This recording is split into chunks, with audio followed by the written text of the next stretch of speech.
Assalamualaikum warahmatullahi wabarakatuh. Alhamdulillah, pada siang hari ini di Masjid At-Taubah telah hadir calon mu'alaf atas nama Ananda Mbak Priscilla Edginawati Salim. Betul? Ya. Ya. Baik. Saya dari pelayan mu'alaf Center Ayah Sofia mengantarkan untuk kegiatan pensyahadatan pada siang hari ini yang akan dipimpin oleh Ustadz Amin Ma'ruf dari Masjid At-Taubah. Hadirin sekalian, sebelum kita mulai pada acara siang hari ini, izinkan kami untuk memperkenalkan diri dari calon mu'alaf Mbak Priscilla ini. Nama panggilan Mbak Priscilla? Lala. Mbak Lala.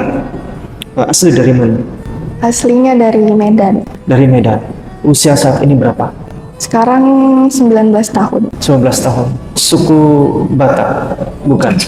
Chinese, campuran Chinese sama Batak. Chinese, campuran Chinese dengan Batak? Campur-campur? Iya. Oke. 19 tahun. Berarti Alhamdulillah Mbak Priscilla ini masuk Islam bukan karena menikah? Benar.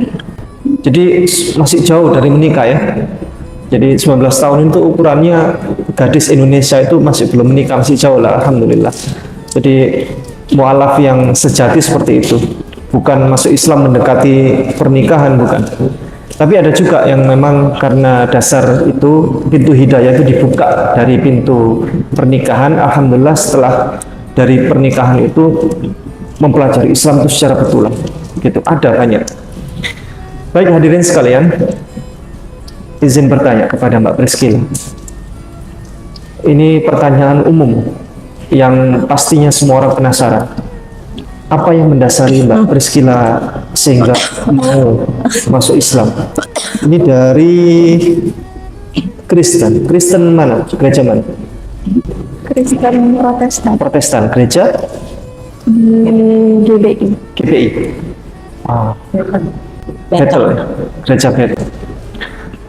Begini, masuk Islam itu kan sebuah keputusan yang berat, ya. Keputusan yang dunia akhirat begitu. Dari Kristen Protestan masuk Islam ini ada jurang pemisah yang besar sekali, sehingga Mbak Priscilla memutuskan diri masuk Islam. Kenapa? Awal mula saya tertarik untuk belajar Islam itu, saya pernah sesekali ibadah di gereja. Terus setiap kali saya ibadah, saya merasa ada kekosongan gitu. Jadi kayak ibadahnya kurang khusyuk. Jadi setelah itu saya iseng buat download Al-Quran di handphone, Al-Quran online. Terus saya iseng buat buka Al-Quran. Nah, ketemu sama ayat di surat Hud ayat 2, di mana dikatakan bahwa kita tidak boleh menyembah Allah lain selain Allah. Terus saya juga baca di ayat ketiga, saya diharuskan untuk bertobat, menyerahkan diri ke Allah gitu. Mulai dari situ saya mulai tertarik untuk belajar agama Islam. Allahu Akbar. Mbak Priscilla, ini keputusan yang berat ya, untuk masuk Islam itu tidak main-main. Keluarga bagaimana? Keluarga itu merestui, marah-marah atau bagaimana? Kalau dari Papa sendiri belum ada respon yang menolak atau respon mengizinkan, tapi dia sudah tahu juga kalau saya mau masuk Islam. Kalau dari Mama sendiri, Alhamdulillah Mama mualaf juga pasti mendukung. Mama ini, kami perkenalkan mamanya Mbak Lala. Namanya siapa itu? Diana. Bu Diana. Bu Diana masuk Islam kapan? Belum ada setahun. Belum ada setahun, masih baru. Masih, kalau pengantin itu masih manten anyar, pengantin baru. mualafnya belum setahun. Eh, ini yang mempengaruhi Mbak Lala, Ibu Budiana? Tidak. Tidak. Beliau panggilan hati sendiri. Betul. Dipaksa oleh Ibu? Tidak. Sama mama nggak dipaksa? Diarahkan sama mama masuk Islam? Tidak ada sama sekali. Alhamdulillah setelah mamanya, dulu mama masuk Islam kenapa? Karena dari diri sendiri. Dari diri sendiri. Tidak ada paksaan dari siapapun. Tanda-tanda itu yang mengikuti saya 11 tahun yang lalu. Ya. Saya mengalami depresi perihal akidah. Karena memang ketika saya menganut agama yang lama, kayaknya beban saya itu enggak ini ya. Kok tambah hari tambah banyak, tambah umur gitu, kok beban berat saya itu kok nggak ada kurang, malah nambah gitu, membuat saya depresi sehingga mencari tahu tentang akhirat itu seperti apa siapa yang harus kita ikuti. Nah, sedikit demi sedikit mungkin ya keluarga juga mengetahui ada hal-hal yang aneh terhadap diri saya, tapi yang saya juga nggak menyadari hal itu. Contoh tentang hal makanan kebesaran kita orang Kristen ya, babi, anjing, dan itu nggak saya makan. Dari situ mereka sudah mulai curiga. Tapi sebenarnya saya belum masuk Islam, dan juga saya tidak ada kepikiran untuk masuk Islam. Tapi dari diri saya itu mengatakan kamu harus hijrah. Tapi dari sisi lain, lah orang saya dari lahir agama saya ini, terus gimana saya mau mengikuti agama yang baru?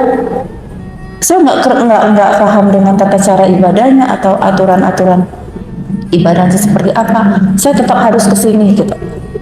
Tapi di dalam diri ini kamu harus hijrah seperti itu.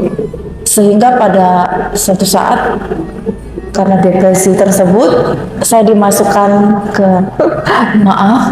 rumah sakit jiwa selama dua minggu.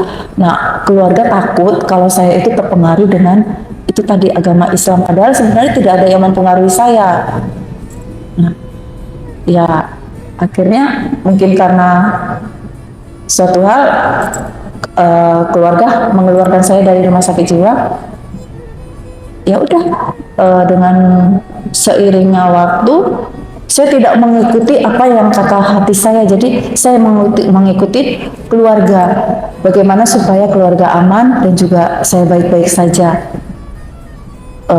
Biarlah nanti kalau memang saya itu harus ke sana, pasti ada jalannya, pasti semuanya dipermudah. Alhamdulillah, 4 tahun yang lalu orang tua saya nggak betah di Cilegon. Akhirnya mereka berdua pindah ke Medan. Nah, saya diajak mau ikut nggak ke Medan. Saya bilang enggak lah, saya udah betah di Cilegon. Saya bilang saya tinggal di Cilegon. Dengan mereka itu berangkat pindah ke Cilegon, ke Medan, dari situ itu mulai tumbuh lagi gitu. Akhirnya keputusan dari diri, kamu harus hijrah. Oh iya ya, umur saya sudah sekian. Tahun lalu setelah saya mengurus masalah-masalah dunia saya, terus orang tua bilang, ini ulang tahun pernikahan papa dengan mama, kamu harus datang. Bagaimana saya datang ya? Sementara sudah ada hal-hal yang beda di dalam diri saya. Nanti kalau saya nggak makan ini lagi, nanti gimana ya? Nanti kalau saya nggak begini, gimana lagi ya? Nanti kalau saya nanti diajak ke gereja, nanti gimana lagi ya? Gitu. Tapi akhirnya sudah saya hadapi semuanya. Ketika Lebaran tahun kemarin, adik saya bawa saya ke Medan untuk menghadiri ulang tahun kedua orang tua saya, ulang tahun pernikahan. Nah, disitulah baru saya itu rekonsiliasi sama keluarga, minta maaf buat hal-hal yang kurang baik yang selama ini ke tante, opung, orang tua, adik-adik. Nah, setelah pulang dari Medan, tiba di Cilegon, seminggu kemudian kamu harus hijrah. Langsung saya telepon itu RT saya kan, Pak, saya mau masuk Islam, boleh nggak? Boleh, boleh. Kapan kira-kira ada waktunya? Bagaimana kalau jam 9 ini, Bu? Bisa nggak? Oh bisa. Akhirnya dia hanya disaksikan dengan ketua RT, dengan Pak Ustadz, bertiga saja. Saya masuk Islam, mengucapkan 2 kalimat syahadat. Jadi istri dari teman saya ini kasih tahu teman saya ini kasih tahu istrinya, tolong carikan Bu Ustadz untuk ngajarin Diana ngaji gitu. Akhirnya ketemu dengan ibu pengajian, datanglah ke rumah ngajarin saya ngaji. Itulah cerita. Alhamdulillah. Perjalanan panjang untuk menjadi seorang mu'alaf, ditempuh memang berliku-liku dan tidak mudah. Tidak mudah. Mu'alaf itu perjuangannya luar biasa.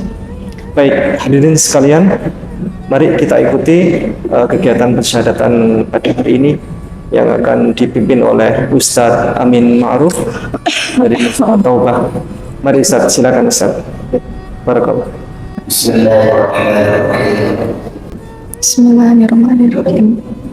Dengan menyebut nama Allah Dengan menyebut nama Allah yang Maha Pengasih, yang Maha Pengasih, lagi Maha Penyayang. lagi Maha Penyayang. Asyhadu Asyhadu asyhadu alla alla ilaha illallah illallah wa asyhadu wa asyhadu anna Muhammadan Muhammadan abduhu wa rasul. Saya bersaksi bahwa tidak ada Tuhan yang berhak disembah selain Allah, dan saya bersaksi bahwa sesungguhnya Nabi Muhammad adalah hamba Allah dan utusannya yang terakhir.